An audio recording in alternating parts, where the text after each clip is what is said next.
315. That's how many people someone decided didn't deserve a final resting place. Just a stretch of Nevada desert and the hope that nobody would ever find them. Welcome to Night Shift Stories. I'm here to tell you about a crime scene that spans acres and involves hundreds of victims who were already dead. Searchlight, Nevada. Population 500. 1 hour south of Las Vegas. And now, home to a question that nobody can answer. July 28, 2025. A man walking near a dirt track stops. Something's wrong with the ground. There are mounds, hundreds of them, scattered across the desert floor. At first, he thinks they're fire pits. Old campfires, maybe. But then he sees another. And another. They're not fire pits. They're ash. Human ash. And bone fragments. And remnants of burnt flesh. Heeple ties.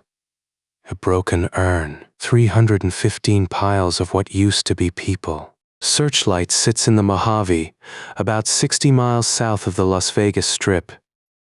It's the kind of place people drive through, not to. Senator Harry Reid was born here. That's about the only thing anyone knows about it.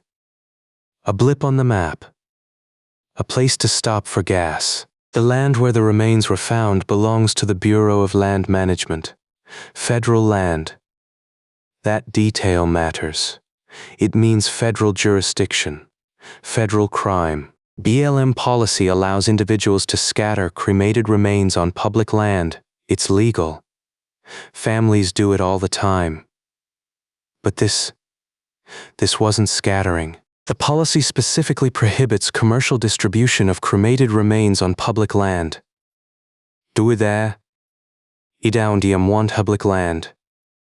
Idown diem want public land. Idown diem want public land. Idown diem want public land. The initial discovery came from a hiker walking near a dirt track. He saw what looked like dozens of small mounds, gray against the tan sand. He called it in. Authorities arrived and began documenting. What they found kept spreading. More piles. More remains. The count climbed and climbed. By the time they finished, investigators had documented 315 separate piles of human cremains. 315, each one a person. Among the debris, investigators found cable ties, not burial items, not memorial tokens. Cable ties, the kind used to bundle things together for transport. They also recovered fragments of a broken urn. Ceramic pieces. Someone had transported these remains in containers, then discarded them like garbage. Palm mortuaries and cemeteries, a local funeral home chain, stepped in to recover the remains. They spent weeks carefully collecting each pile. Each set of remains was placed in an individual urn. All 315. They're now housed in a crypt at a southern Nevada cemetery. Waiting for identification. Waiting for families to claim them. Waiting for someone to explain how they ended up abandoned in the desert. As of November 2025, only 3 of the 315 sets of remains have been positively identified. 3 out of 315. That means 312 people. Their families don't know. They might believe their loved ones' ashes are in an urn on a mantle. In a garden. Somewhere peaceful. They don't know. And investigators haven't told them. Not because they're cruel, but because they don't know whose remains belong to whom. The investigation is focusing on a local funeral home. Investigators believe someone connected to the business may have illegally dumped the remains over time. But here's the thing. No charges have been filed. No arrests made. The investigation is ongoing, officials say. And they won't comment further. What we know. Someone had access to hundreds of cremated remains. Someone transported them to federal land. Someone dumped them in the desert. And someone hoped no one would notice. The cremation process itself destroys DNA. That's what makes identification so difficult. There's no genetic material left. Just calcium. Just ash. Investigators have to rely on other methods. Serial numbers on medical implants. If they survived cremation. Distinctive features of containers. Records from funeral homes. But those records, that's the problem. If the funeral home that dumped them is the same one that kept the records, what are those records worth? Families trusted a system. They signed paperwork. They paid for services. They said goodbye, and the system may have betrayed them completely. The funeral industry in Nevada is regulated, licensed, inspected. There are rules about documentation, about chain of custody, about final disposition, rules that apparently meant nothing here. How long was this happening? Months? Years? Decades? The desert doesn't keep calendars. The sun bleaches everything. Evidence fades with time. Wind moves ash. Rain washes it away. Animals disturb it. By the time someone found these remains, the desert had already started reclaiming them. Searchlight sees about 3 inches of rain per year. That's it. The desert preserves some things, but cremated remains aren't one of them. Investigators have canvassed the area repeatedly. They've used metal detectors, ground-penetrating radar, cadaver dogs trained for cremated remains.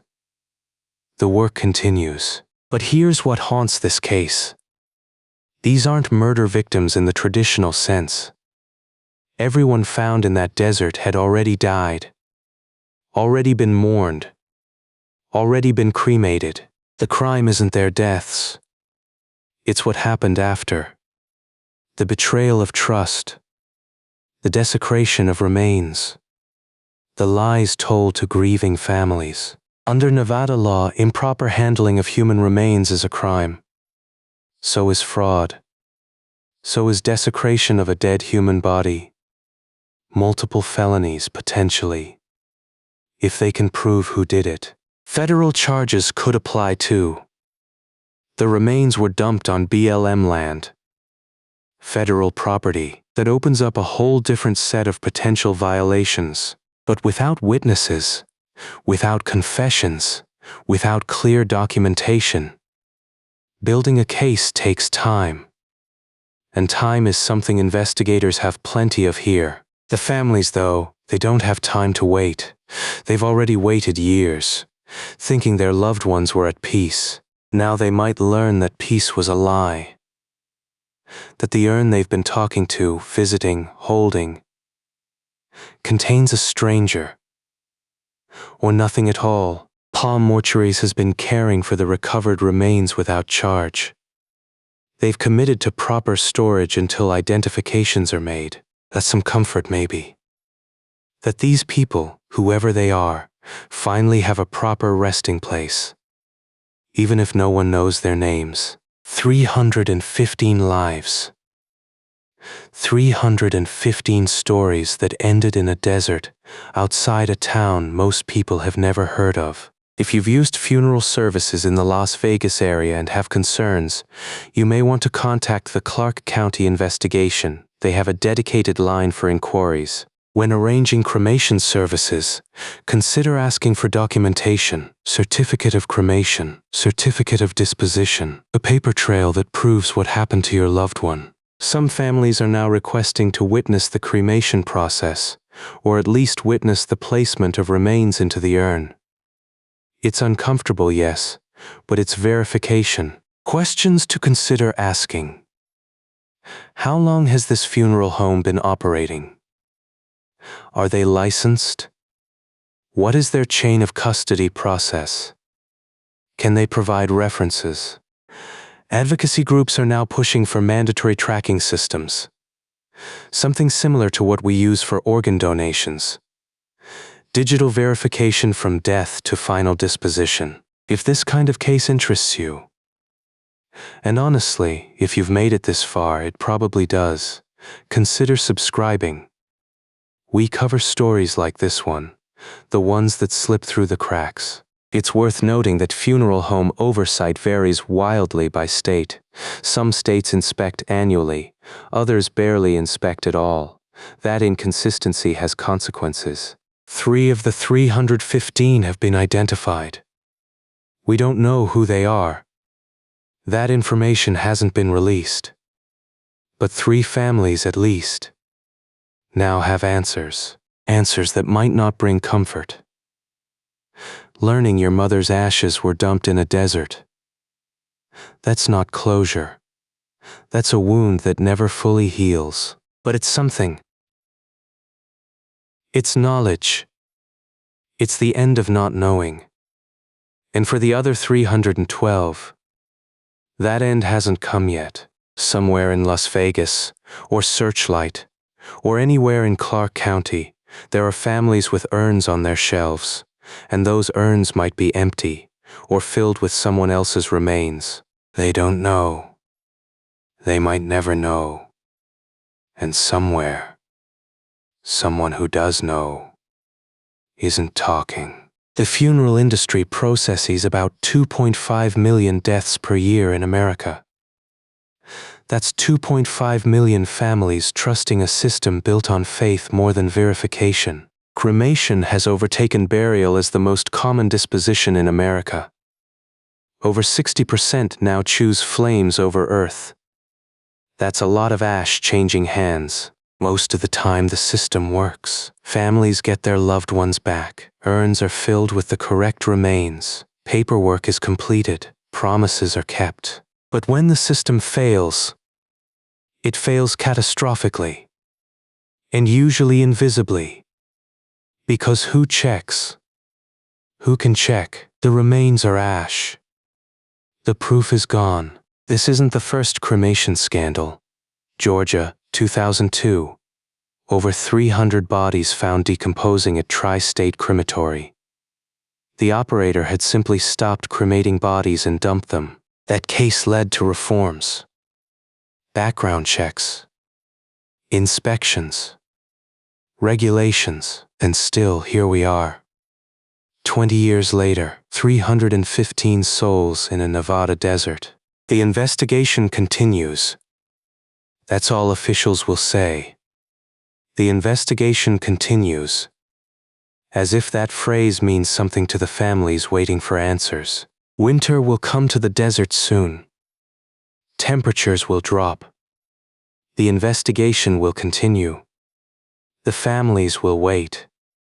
The 312 will remain anonymous. 315 people lived. They loved. They had names, faces, families, stories. And their final chapter was supposed to be peaceful. Instead, they ended up scattered across federal land, marked with cable ties, mixed with desert sand, left for the wind and the sun and the coyotes. Someone knows what happened. Someone knows who these people were. And for now, at least, that someone isn't talking. This has been Night Shift Stories. Sleep well, if you can.